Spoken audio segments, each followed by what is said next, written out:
saw a little red button. Isn't it? Yeah. Well, it worked at home. It looks like it's recording. I think you should stop that and delete that. It's flashing. Something's flashing, that means it's recording. Yeah, it is recording. It's going to be the blooper reel. The blooper reel. Ready? You want to do the intro? Yeah. Welcome Strategy Battle Gamers to another Great British Hobbit League video. As always, you're here with James and Jamie. Today we've got something very exciting for you. Today we're going to be unboxing this beautiful, beautiful, beautiful new Hobbit set of models. What we're going to be reviewing today are the Warriors of Erebor. So you do see these in the movie, in the Unexpected Journey movie. And it is a new set of models, and I was lucky enough to also see some of them in action at the tournament at the weekend. So what do you think about them, Jamie? Well, they're pretty much dwarf warriors, basically. Defense 6, defense 7 with their shield, but the big bonus is you can give them spears. So you can finally eradicate that old dwarf problem of not having enough spear support and having to ally it in. Plus they get led by Dwalin, Marlin, Thorin, Thrain and Thror. So pretty good army, and I'm looking forward to actually seeing their expansion from the unexpected, the Desolation of Smaug. Definitely, I'm exactly the same, and I did get to see him at tournament, and I think we're going to see a lot of these this next year at the tournaments. Sam Page brought a list. He's actually converted Grimhammers, not these actual models, just for the profile. I think a lot of people are quite keen to use the dwarves with spears. Yeah. So we saw two different types of dwarf army at the tournament at the weekend. One of them was the Army of Thror, just purely Army of Thror. Dwalin, absolute beast. He was a tank. Oh, he's amazing. Really, really a tank. And if he's winning the fight, he is causing damage. Yeah, strength 5, +1 to wound, 3 attacks. He's going to rip through anything. I think I killed Sauron with him at tournament. Wow. One-on-one as well. Not like surrounded. Just went whatever. Bank. Killed Sauron. Yeah, he's pretty much a tank. We were actually quite lucky. We had a Dwalin on Dwalin duel. Oh wow! So we had Lewis's Dwalin versus. Was it Dwalin the Young versus Dwalin? It was, yeah. It was Dwalin the Young versus yeah. Dwalin. It was pretty cool. Pretty cool. Dwalin the Young lost. Well, I suppose he's not got the experience yet. Well, the interesting thing in that battle was that you had an army which was purely Army of Thror. So you're looking at, Warriors of Erebor. Like I say, they were converted Grimhammers because not a lot of people like that profile. The points cost. But to be Warriors of Erebor. And it had Dwalin, who, like I say, is a tank. You had Thorin, who's also a tank, although I don't think he performed particularly well during that tournament. Which is quite strange. Yes, yes, he didn't. He is a tank, but he didn't perform that well. And you also had the new Balin, The new profile, yeah. the new profile. But what Sam was up against was he was actually up against Lewis's force, and I think we're going to see a lot more of this combination than just a pure Army of Thror. And what he'd done is he brought some of the old dwarf profiles, so old Balin. Oh, Balin, much better. Yeah, much stronger. Much stronger. Especially during Zax. Yeah, rerolling your fights and then +1 to wound is always a major benefit. Yeah. And I won't even tell you what he brought with that. I'm going to assume he had some Khazad Guard. Yeah. He had some Vault Wardens. No. He didn't? No, he had Khazad Guard. I know Lewis is very fond of his Vault Wardens. Did he have a few Iron Guard? He had one Iron Guard. One Iron Guard. One Iron Guard. Not like you, because you bring Iron Guard. I bring quite a lot of them. Yeah, 2 attacks. 2 attacks, throw weapon. Throw weapon I see as a bonus. It's more about the 2 attacks and the strength 4 and the fight 4.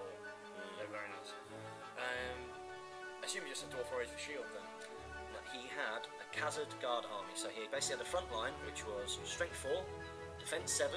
Could use 2-handed if he wanted to, but he didn't really. No, you don't need to. And then he was using the warband, Dwalin's warband. He was basically mixing them together. So you had that as a front line, and then you had defense 7 dwarves with spears behind, which is quite, because it's quite interesting when you play against dwarves. I mean, as somebody who doesn't play dwarves, every time I play dwarves, you come up against something like Iron Guard, and you start thinking that they're squishy. And even though they're defense 6, you target them. I've got to go for them. They're so easy to kill. Yeah, they're easy to kill because if you got bow fights, just a 6 instead of 6s and 4s, which is a massive difference. Oh yeah.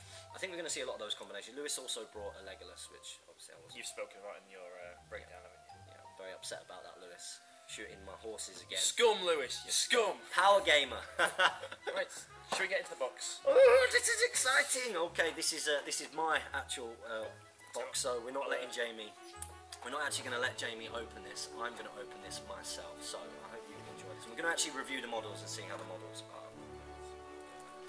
Okay, so here we go. So this is what it looks like on the back. It's obviously nicely wrapped. Nice bit of artwork from the movie. And then if I can get in here, there we go. I knew being a fitness instructor would help me out one day. Okay, here we go.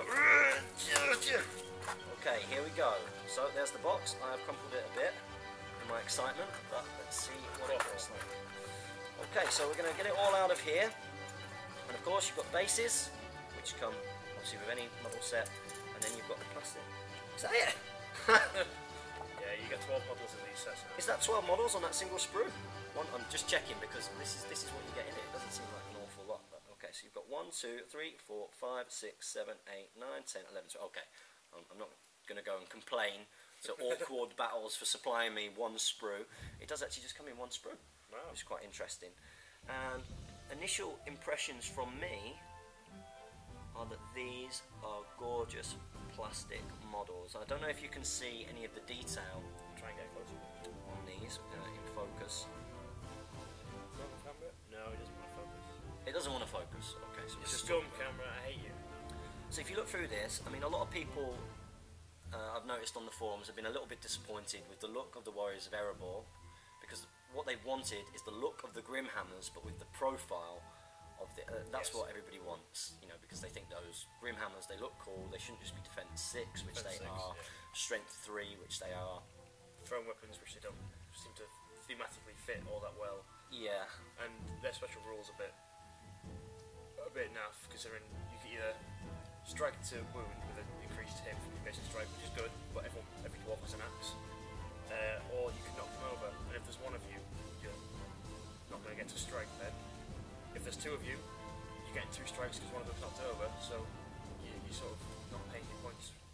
Really. Yeah. I mean, Sam, funnily, he said that he actually came up against a dwarf list that contained Grimhammers, just Grimhammers, and he used his Warrior of Erebor force and he tabled it in 2 turns. Wow. So he tabled it in 2 turns. I mean, I think the reason why they've done that with the profile is obviously they want to create a different kind of elite dwarf. So they don't just want to have the same profile of Khazad Guard or Iron in a different list, yeah. Yeah, you want to create something a bit unique for an army, don't you? A bit unique. I just think I think the reason why it's defense 6 and strength 3 is to encourage you to start using the special strikes. Yes, yeah. I think it's to encourage you to sort of say, well, hang on a minute, I'm not going to protect this model with a special strike by just doing the normal attack. You know, because I've got defense 7, I'm not going to risk that. So, well, it's got defense 6. Something we all complained about when it first came out was that the dwarves' biggest sort of strength was their defense, and that by having axes you got rid of that because you could go down to defense 4, which was rubbish. If you lost, then why would you pay the points for it? And then as soon as we got these models that are defense 6 and, you know, are going to die to 5s against most evil armies anyway, we start complaining again that the special strike's useless because they're only strength 3 to begin with. So we're just complaining for complaining sake, it feels. I think Wargamers just complain anyway. Yeah. You know, not me. Plus, Games Workshop are a big evil company that everyone hates, so they obviously did it to destroy us, gamers. They hate us.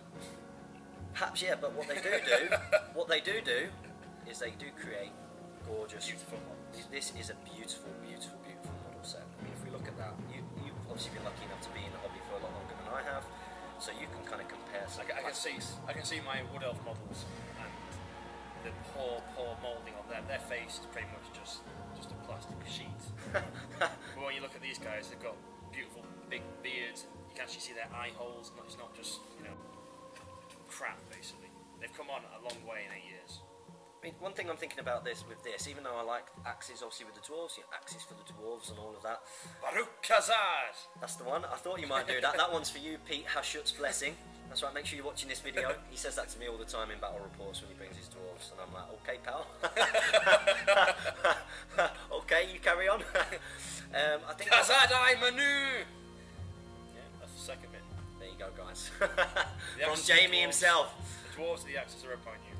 Now the axes, I do think they look cool, but I think what would be better from a gaming point of view is actually to replace it. Put these axes on my Rohan, Foot Warriors, because they got a low defense anyway, so you know, give them a bit of killing power. Don't have to do the upgrade to Helmingus then, which obviously is a bit more expensive.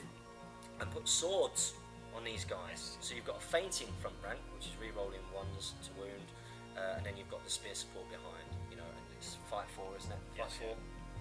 fight 4, strength 7, re-rolling 1s. Defense 7. Defense 7, yeah, sorry, not defense 7. Not strength 7. Strength 7, that's me. So yeah, that's what I think about this. I think we're probably going to see that combination of armies more. Khazad and these behind. Looking forward to the new profiles. Yeah. I think just... I'd look forward to the ones that come in the Desolation of Smaug, because at the moment their army's got the 2 troop types plus the Warriors of Dale, and it seems a little bit stunted. You can't really have a versatile army. You kind of go in with defense 7 or defense 6 archers, defense 6 Grimhammers, and you're a bit limited. I think we'll see a lot more of them once they get a couple more troop types. Yeah, I think so. Belts. I think so. I mean, it'd be interesting to see whether we see any of the Warriors of Dale being allied in to give them a little bit of missile support. I think that's probably why they would be used in this kind of list. Yeah, they haven't got bows, these guys, have they? They've just got the spear and shields. You can only get bows from that list from Warriors of Dale. Yeah, which is a big sort of disadvantage, you know, sort of from ranged fire. So that's our review of the Warriors of Erebor. Expect more reviews soon about the various different Hobbit models that have been released, and the ones that are going to be released on the Desolation of Smaug as well. As always, this is James and Jamie from the Great British Hobbit League YouTube channel. Make sure that you subscribe and share and spread the word. And happy strategy battle gaming, guys.